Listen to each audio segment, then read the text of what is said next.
This? Okay. So we're breaking down fat because we're not eating, or because we're diabetic, but it's just a process of breaking down fat rapidly. We get one glycerol that goes into glycolysis. We get 3 fatty acids that become 6 acetyl-CoAs. So that's 6 acetyl-CoAs plus 1 acetyl-CoA for each 1 molecule of triglyceride. Because of the high amount of ATPs being produced as we go through the citric acid cycle and electron transport chain, those high levels of ATP inhibit the citric acid cycle. We're not going to waste. Our body's set up on supply and demand, and it doesn't want to waste. Why would we be making all these ATPs if we don't need them? And we have limited storage for ATPs in the mitochondria. So the alternative pathway then will be chosen. And the alternative pathway in this case is to make ketones. Ketones can be used for energy. They'll be used by the liver. They are the preferred source of energy for some organs. I'll show you that in a second. So they'll be used again for energy if needed. Does that help? It's the rapid breakdown of fatty acids or Of fats. Triglyceride. When we say fat, I mean triglyceride, which is solid in animals, butter, fat. It's oil in plants, for the most part. There's some exceptions. Okay. There's the full catabolism, anabolism of fats, showing you all the different things that we make from fats.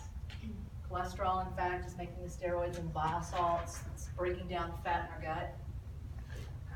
It's kind of giving you an idea of all that's going on with the lipids. All right, how do we get fat from eating too much sugar?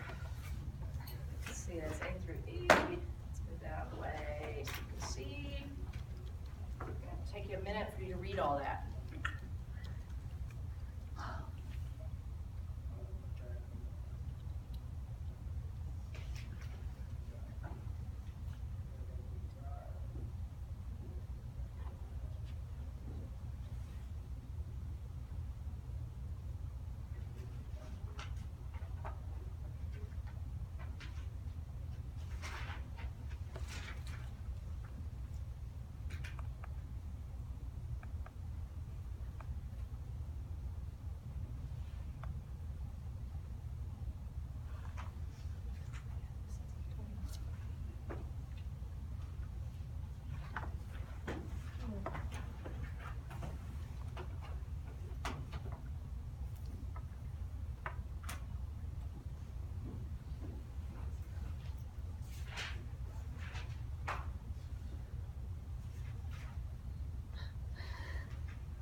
Somebody calling in, have the answer.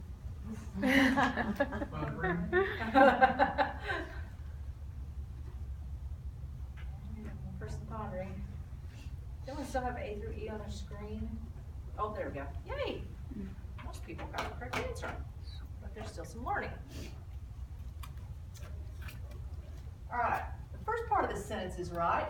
Citric acid cycle is inhibited by high ATPs, and the products are right. Glycerol and fatty acids, which make triglyceride. There's the error.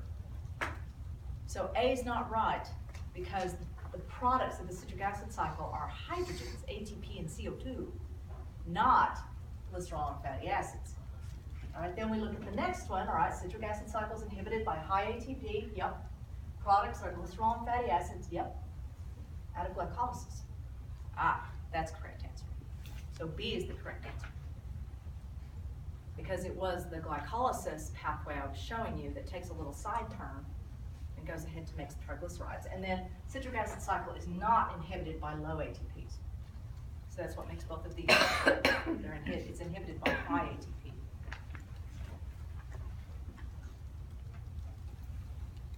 So where do those ketones come from? Get that out of the way.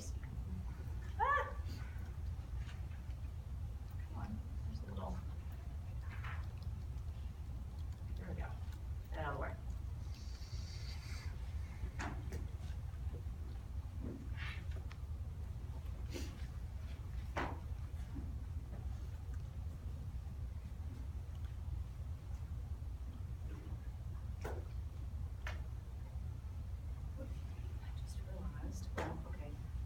Says of right there, that's all that's covered up by that little icon. Of ATP, so it's just like the one above. The only difference being it's hydrogens instead of acetyl-CoAs, but this would be high levels of ATP. So I tried to catch that as I was pasting these in. This one.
Citric acid cycle is inhibited by high levels of ATP.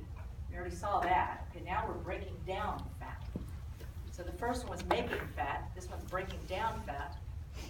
So high levels of ATP are inhibiting the citric acid cycle. So now all those acetyl-CoAs take the alternative pathway and become ketones instead.